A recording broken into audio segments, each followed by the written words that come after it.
Hürmetli vatandaş, bugün Gökşenbe 7. ayının 5. günü vatandaşım. Ben sizlerle edebiyatımızı Qoğdaylı degan mavzuda hazır leksiya sözlep kiryapman vatandaş.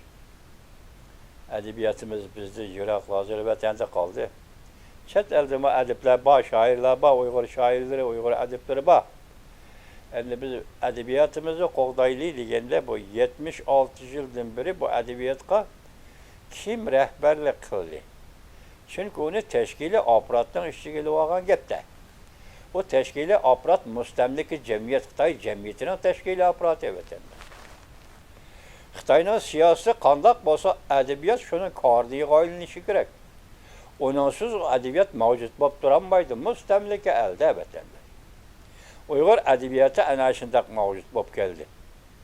Uyg'ur edebiyatı yani shundoq sezgurlik bilan o'zini qayerga qo'yishni, yani shundoq sezgurlik bilan Xitoyning siyosat besimidan qandaq kechishni, qandaq nariroq turishni yoki ya shu qaynam kirib qolishni hammasini dangsab keldi, o'lchab keldi, kuzatib keldi Uyg'ur edebiyati vatandosh. Biz bu yerda Qo'g'dayli edebiyatimizni Qo'g'dayli degan vaqtdagi she'riyat sohasidagi azimiz so'zlaydigan bir ikki gapni qalabilib o'ttirib chiqib nima deyotganligini bilmaydigan odamlar emas. Ularning edebiyot ko'rsatgan ta'siri qanchalik deysiz vatandosh. Mush 76 yildan bir hozir 30 yil ona nima vaqtda nima deyotdi edebiyotda men undan xabarim yo'q. 76 yıldan beri Xitoyning edebiyat sohasi kirdigan gipi, edebiyat sohasi so'zlaydigan gipi sinfiy kurash. Biz bu to'g'rida sizlarga so'zliq sinfiy kurash degan nima deganlar? Sinfiy kurash. Sinfiy kurash ta'limotini, mavzuning ta'limotini edebiyotga tangdi vatandosh. Sen mush yo'lda, mong'sa mushundaq ijod qilsan, aksat qilishadi. Bu edebiyat beşikten kötürgen nayeti eğir demle, eğir vakitla vatandaş. Kunçendan hükmürallığı buldukken Uygur edebiyatının 5. gün intayın eğir kön. Bek eğir kön vatandaş. Uygur edebiyatının 5. gün bek eğir kön. Şairini ve yazıcımız merhum Erşidin Tatlık Halt Koçu'dan yanğanda. Halt Koçu'da Xitoy mustamliki cemiyetini baş kıldı. Halt Koçu'da yanğanda onunla besim geldi. Sen bana özgert ya ki başka birini mi yaz? Tarım jurnali şu besimini işletti. Halt Koçu'da onu ilan kıldı. Onun kendinden Halt Koçu'da yanğanda. Şundaktır boş. Şunun içinde bir mesele var. Bu evvel Xitoy edebiyatını götürüldü. Çünkü siyaset şu tarafta da. Onun meselesi yakında sizlerle sözlük. Edebiyatı insanperverlik, edebiyatı adamgerçilik. Biz bunu ne dedik sizlerle sözlükende bu da romantizm. Humanizmlik edebiyatının yadrosu insanperverlik, adamgerçilik.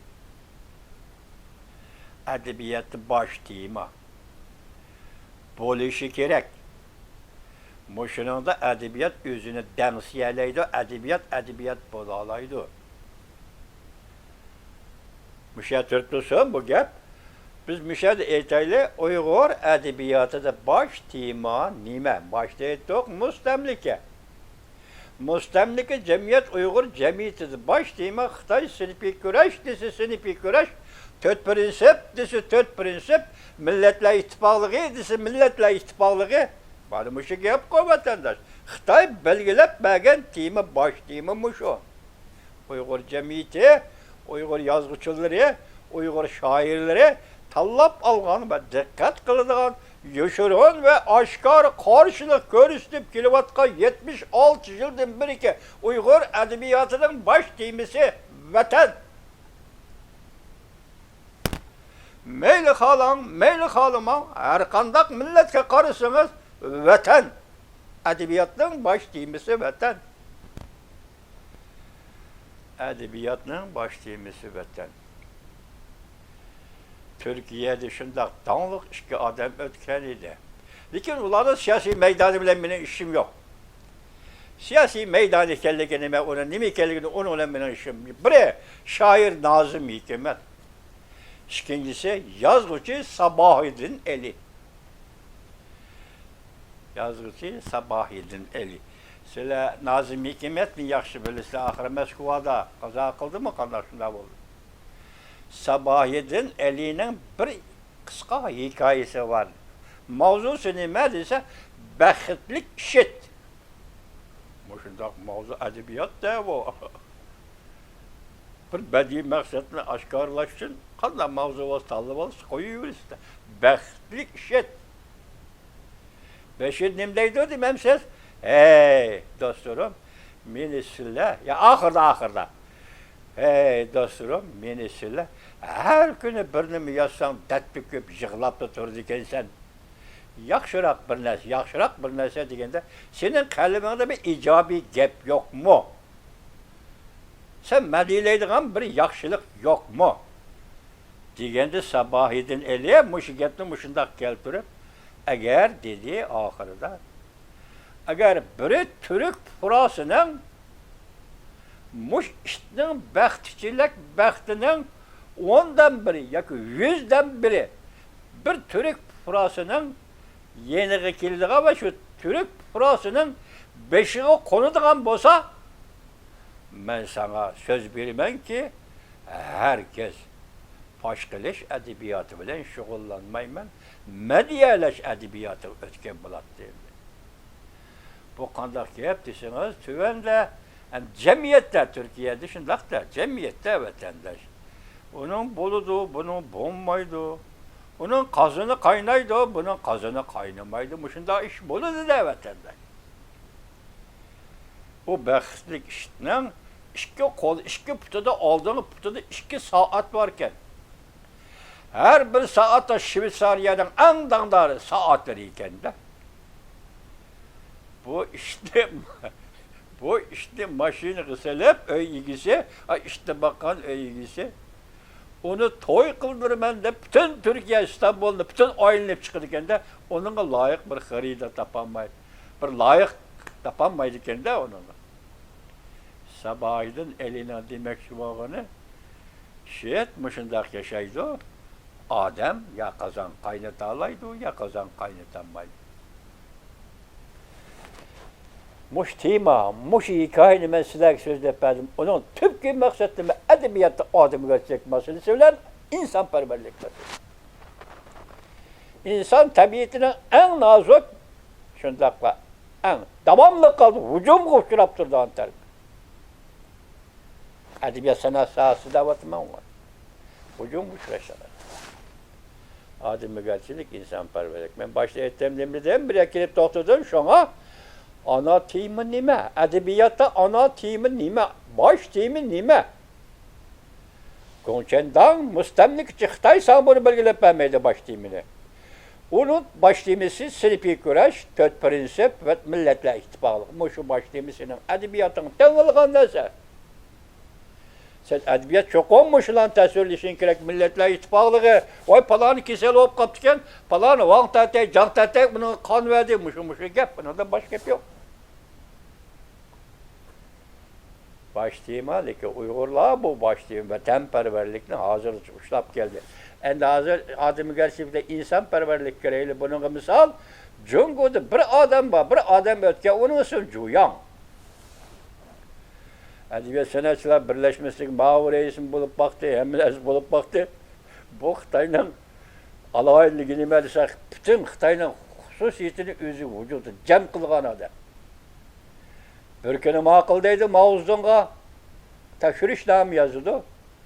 Ertesi çıkıp edebiyatta insanperverlik, adımı gerçek meselesi nezri ve kılıp ilan kılıdı, götürüp çıkıldı. Ertesi Mao Zedong tanıqdaydı, yani kirep bununla təşriş namı yazdı. Muşunda ötken. Bu Xitay karakteriydi, gidem, kelimenin muş bu karakteri ötken. Çünkü Kompartiyası deyimiz bir dahi boğan adamın yüzüge karşısınız, Mao Zedong degen. Aynı vaxtda demiş kıldı deysiniz. Rusya bile elişkandı, sabık Sovyetler bile elişkan. 9 parça, 9 muhadep makale yazdı. Onun içinde bir mısra İşte o geçirebilir. Onun içinde iki mavzu isim de kaptı. Biri Yugoslaviya Sosyalistik Devletme.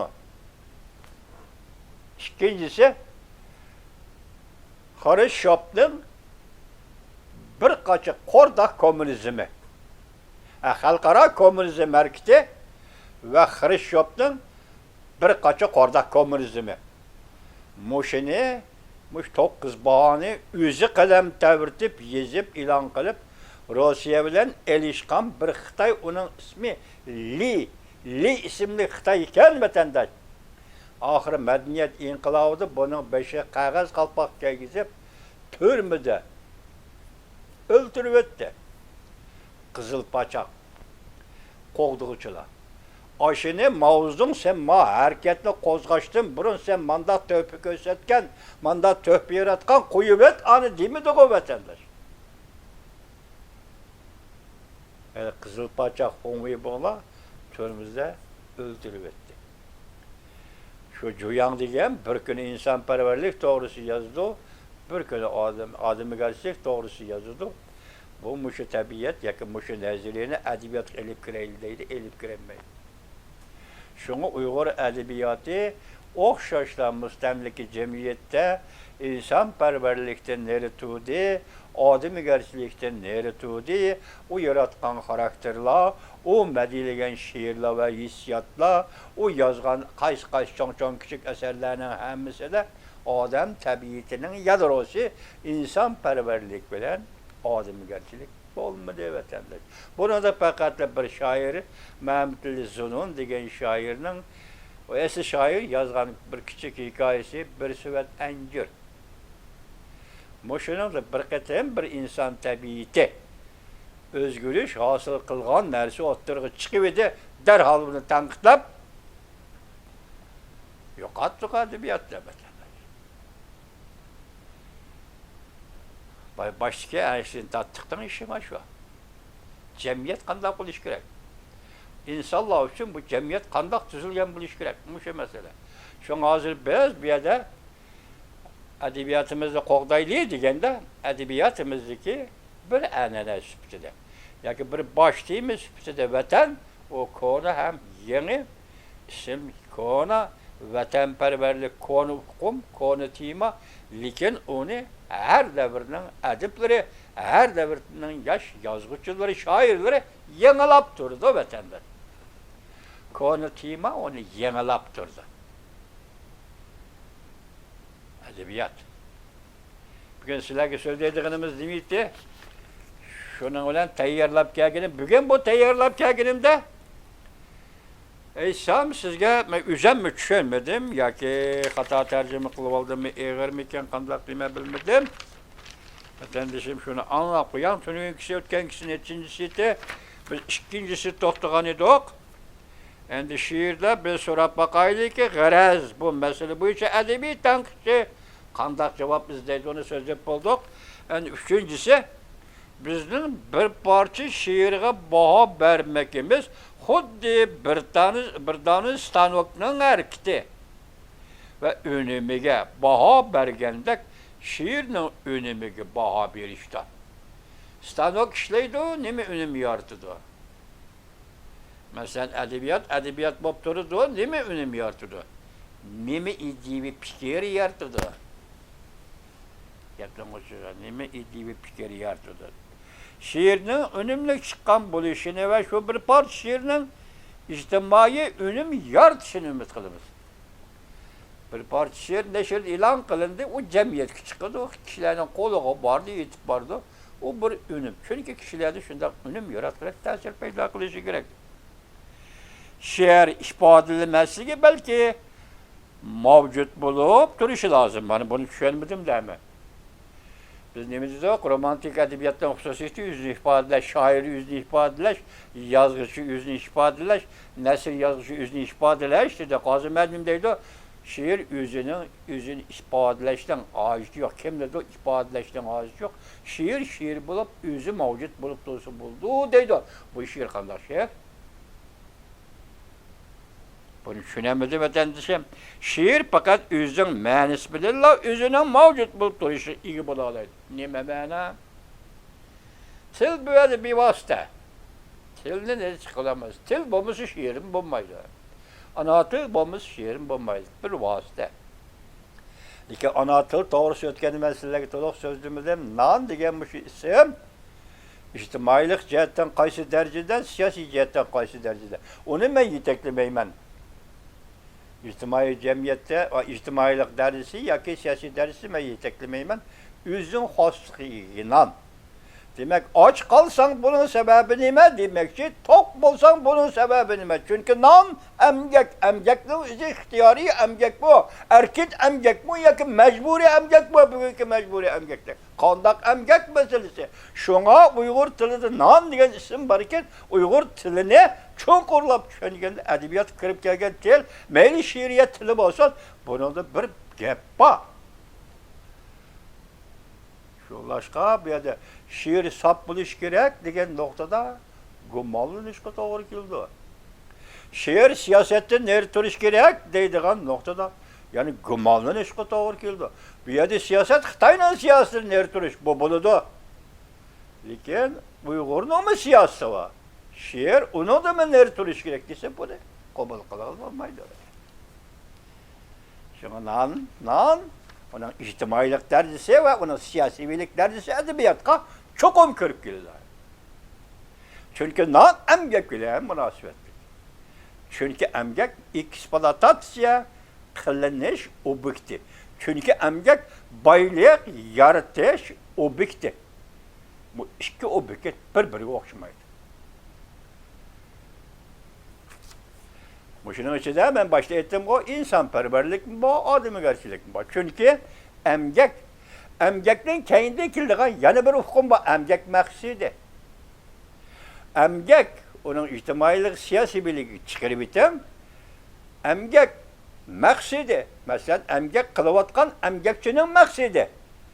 Meli stanok işlavatkan işçi olsun, meli etizisi ketmen çepivatkan diyhan olsun, emgek maksidi. Emgek maksidi değil mi? Ben işlep çıkarıman, baylık yaratıman, özümge eşinde mahsulat kalışı gerek. Bu cereyanlarını tamamlayan kim ben işlep çıkarıman, emgek kılıman, bunun da eşinde baylıkımı buluşu gerek. Ayalımga bir yağlık elip bir işim gerek. Küçük balamga bir konçak elip bir işim gerek. Öyüm bayaşat buluşu gerek. Koşlularım bile inak. Bak ötüşüm gerek. Muşundak sebepten jığıp gelseniz emgek maksidi. Muşun ersile ayatıp kelgende muşun ederler. Emgek maksidi kelgende edebiyattan insanperverlik bilen adamgarchilik meselesi. Edebiyat ikinci baş tema. İkinci baş tema. Şiir fakat özün ma'nisi bilan özün mavjud bo'lib turishiga ega bo'ladi. Chunki şiirning vasitasi anlatıldı bu tugida. Şiir mahoratning javharidir. Şiir mahoratning javharidir. Mahorat stilistik vositalardan qanday foydalandi? Mahorat qanday shaklga keltirdi? Mushu şiirni mushu shakliga qanday keltirdi? Shaklning ichki mavjudligi o'tgan limdedoq shaklning tashqi mavjudligi deganni bir o'zgartib degan timsillarga unutib qoldim va birdan. Shaklning tashqi mavjudligi va ichki mavjudligi. Mushu mavjudlar bilan mohirlik yoki shoirlikka mohirlik yoki javhar hisoblangan mohirlik she'rni qanday shaklda qanday tashkillaydi? She'r faqat mahorat orqali murakkab ma'nolar gruppasi qatlamini herkes keltirdi. She'r shuning uchun she'r deb ataladi-ki, she'r ko'rsatib beradigan yoki she'rga yoshirilgan barliq ko'plagan narsalar she'rning mazmuni bilan munosabatlik, munosabatsiz boshqa har qanday narsa she'rni sirtiga chiqarib yetilishi kerak. She'rning sirtiga chiqarib yetilishi kerak. Shuning uchun 3 talab bor ekan. 3 talab. Bu nokta şiir adetkilik yeziladigan maqollar o'xshamaydi. Bir parcha maqolda nima deyapti, o'ng'ayli bilib olsa, uning degan yerini qiyos qila olamiz ham nima degan. Avtorning g'arizi nima, maqoli nima demoqchi, nimani aytib bermoqchi, uni bila olamiz. Unumli bo'laverdi. Lekin mush unumli bo'layotgan maqolani, qisqacha yozilgan maqolani, qisqacha yozilgan she'rga solish to'g'ri bo'lmaydi. She'rning unum yuritish shakli qandoq, maqolning unum yuritish shakli usuli qandoq, usuli qandoq.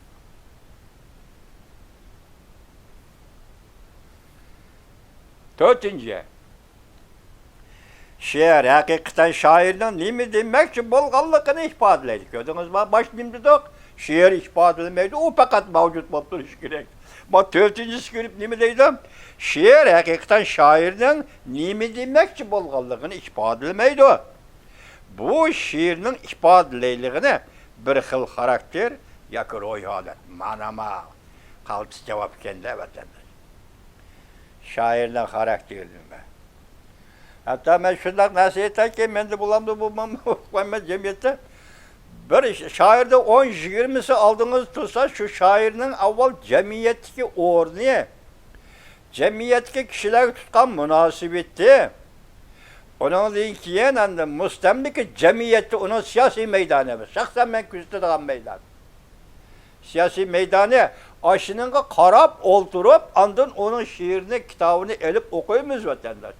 Agar ko'nglingiz yoqmasa, uni cho'rib o'tasiz uni.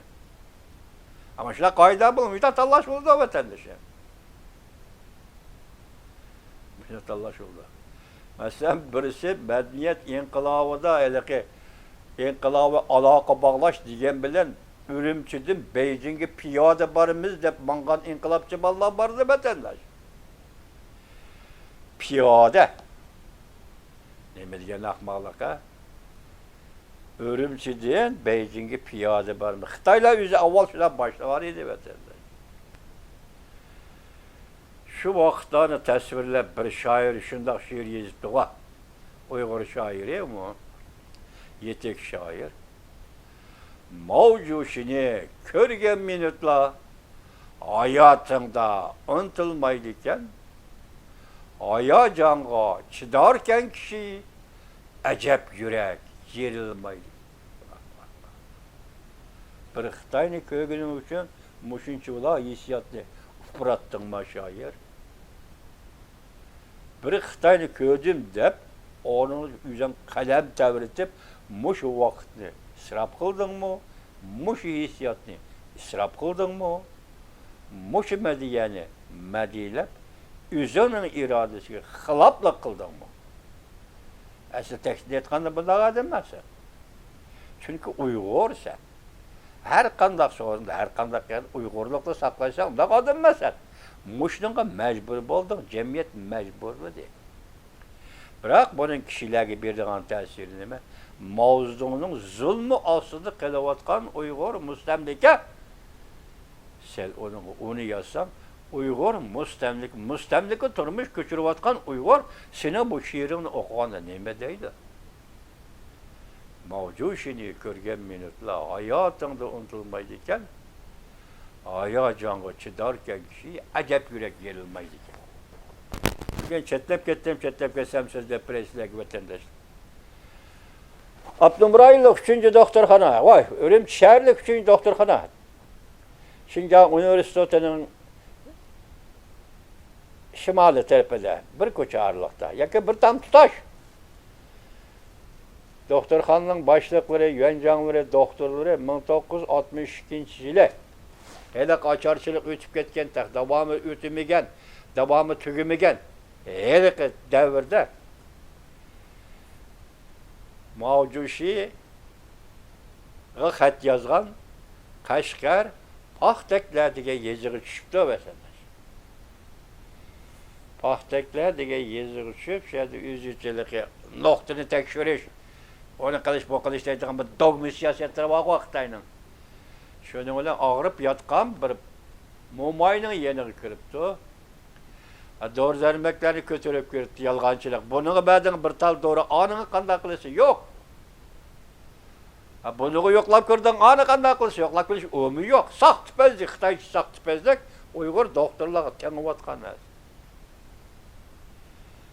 Şunu bilan darini götürüp, qayerang ağrıydı, o bu dep bulap, ma dari verme, işemse, ma darini san işkiz koyap, bir koyap dese, hele kesel olup yatqa Uygur mumay, neme dep to dese, bana dari gerek emas. Bana bir piyala suyuq aş gerek. Bir piyala suyuq aş bolsa, şunu içip alsam hazırda saklayayım ben. Yok. Bir piyala suyuq aş ügüle. Ügüle buğday unu.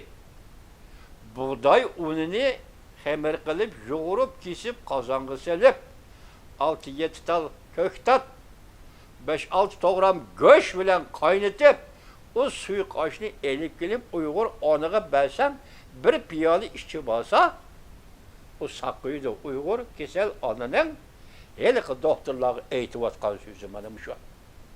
Biz başta edebiyat kınımızı yok, edebiyatı başlayma, insanperverlik. Edebiyatı başlayma, adamgerçilik. Şuna bugün Xitayning bu boyuntırıgıdan edebiyat azat bilişi gerek. Xitayning bu qıltaqlardan, bu siyasetlerden Uygur edebiyatı azatmış. Şuna qoqlaymiz edebiyatımızın, davatımız vatandaş. Yok, aşı dihan ayalga su qaş itip içkide şu un yok, şu buğday unu yok, şu turmuş şaraiti yok, şu bir toğram goşu yok. O müstemliki milletin dihanı.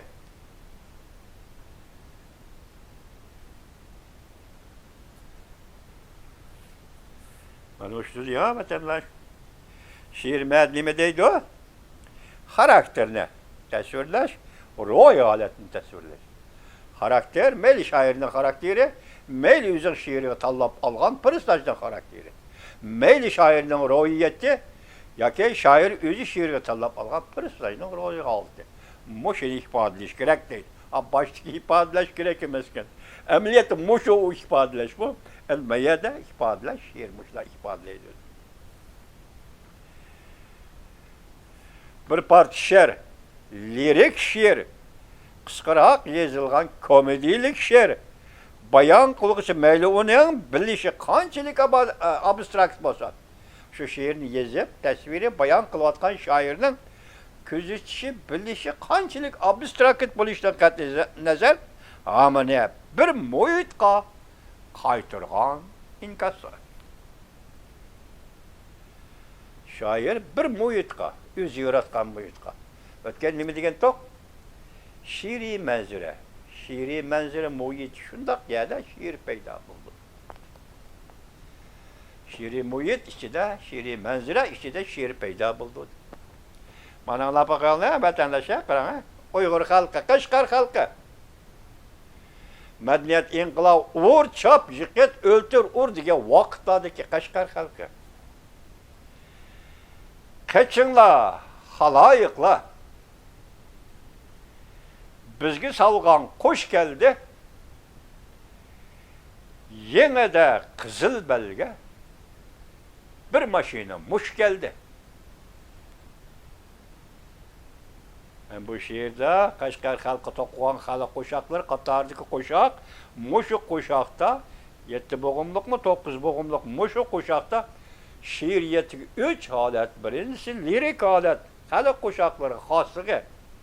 İkincisi şiiriyetga komedik holat, o'tganda komediya to'g'ri so'zda, komediyalik holat. Üçüncüsü şiiriyetga tragedik holat. Mushu bir kuplet qo'shoq yoki bir kuplet şiirda 3 holat. Tragedik holat, komedik holat, yani bir nimiz yo'q.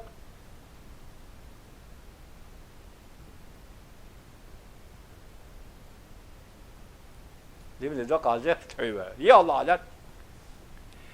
Komedik holat, lirik holat dedik.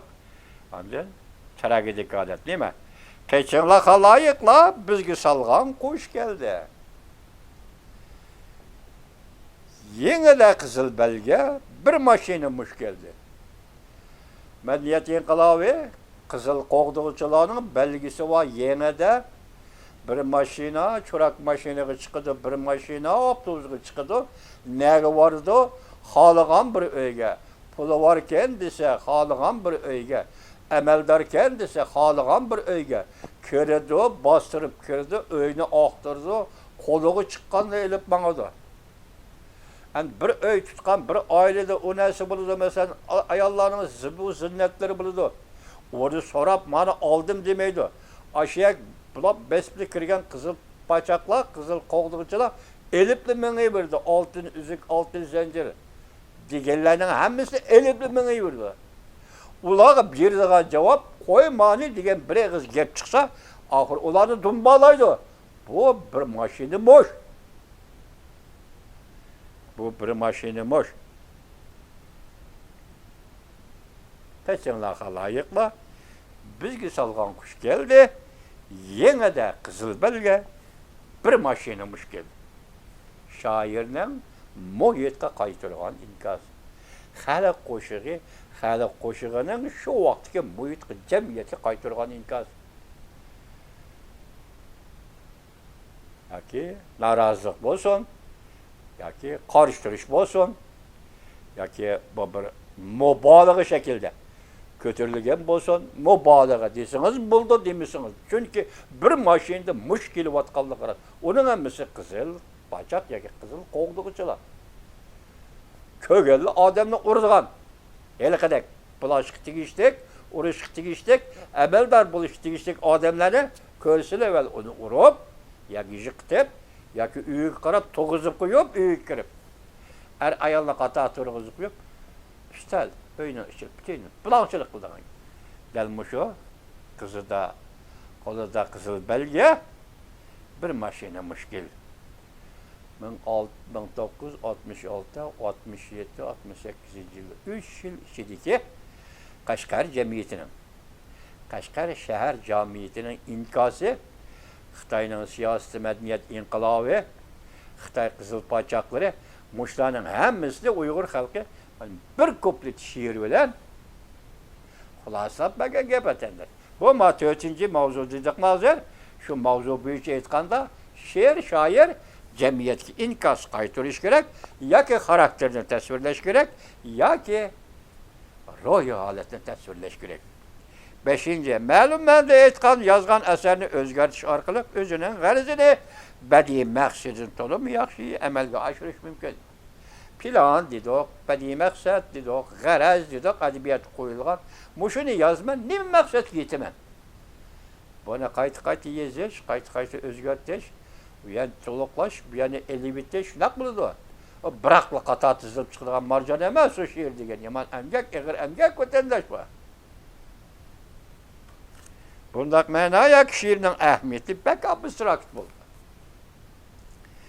She'r adabiy tanqidga mansub emas yoki adabiy tanqidchiga mansub emas.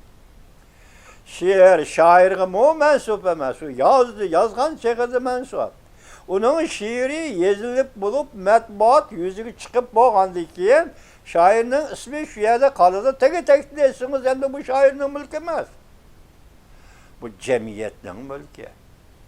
Umumiy cemiyetning mulki, ijtimoiy mulki bo'lib shu qatorga kirib ketadi albatta. Mayli yozgan asaringiz bo'lsin, mayli proza asarlarınız olsun, mayli she'riy asarlar. Emgak. Bu cemiyetning ijtimoiy emgaki yaratgan baylik, ma'naviy baylik sifatida cemiyetning mulkiga aylanib ketadi albatta.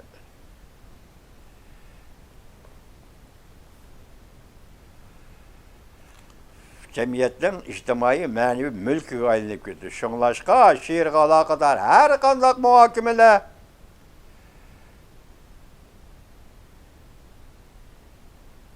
qanday muomala qilish biri psixologiyalik tarafdan. Bu bizda to'liq odat emas. Chunki bu psixologiyani bilish, psixologiyani o'rganish bu Uyg'urlar orasida to'liq umumlashgan bir ish emas. Endilardan endi o psixologiyaga yazuvchilarimiz, shoirlarimiz diqqat qilishga boshladi. Masalan, buning ichida talant to'g'risida to'xtalgan Islomjon Sherif rahmatga yaqinda qazo qilib ketdi. Keyin shu talant to'xtaliga kelgan vaqtda Islomjon Sherifning talant to'g'risida yozgan kitobidan oriyalar ilib sizlarga tanishtiramiz. Yakında vefat oldu, rahmet yeter cahil cennet olsun. Muşnak senin hemin sözlep gelsiniz. Şiirimiz, benim muşnak nemiyken, şiirimizde edebiyatımız nimiden qoğdayımız. Xitay hükümranlığındaki siyasetten qoğdayımız. Siyasetten zulmüden qoğdayımız, edebiyatımızı. Özümüzün canlı karakteri ve hususiyetimiz boyunca yaşayımız Uygur. Uygur bulup şair bulumuz, Uygur bulup yazgıcı bulumuz. Özümüzün burcu ve özümüz kılıçtık işlerini kılımız. O yerdeki neziriye, bu neziriyelerle ardışıp büyümeyimiz. Ben de akıdığan, akmaydıgan neziriyelerle dedik o edebiyatı baş deyimini mi dedik. Saktın tatip kilovatkan, eğiz edebiyatı çıkan, yazma edebiyatı çıkan günden başlayıp çöçek hikaye hemmisine karşısınız baş deyimi vatanperverlik. Mesela halkağız, Uygur halkağız edebiyatı bir olaylık var. Ne çöçeklerimiz var. Şu çöçeklerini okuyan bolsunuz, küçüğünüzde, körgen bolsunuz, küçüğünüzde ne mi deysiniz? Baş deyimi ejdeharı bilen elişir. Falanı batır, ejdeharını öldürüptü. Falanı batır, Adem Geymen depti. Diyen gepte anlap bilip ejdeharıyla can kılıç çıktı. Saplamış. Muş deyimiden ejdeharı bilen elişeşten ibaretmiş baş deyimiden Uygur halkının Xitayga qanda qarşılıq görüşüge geldiği tarixtir. Yaki Uygur halkının eğiz edebiyatını bilip alalayısınız.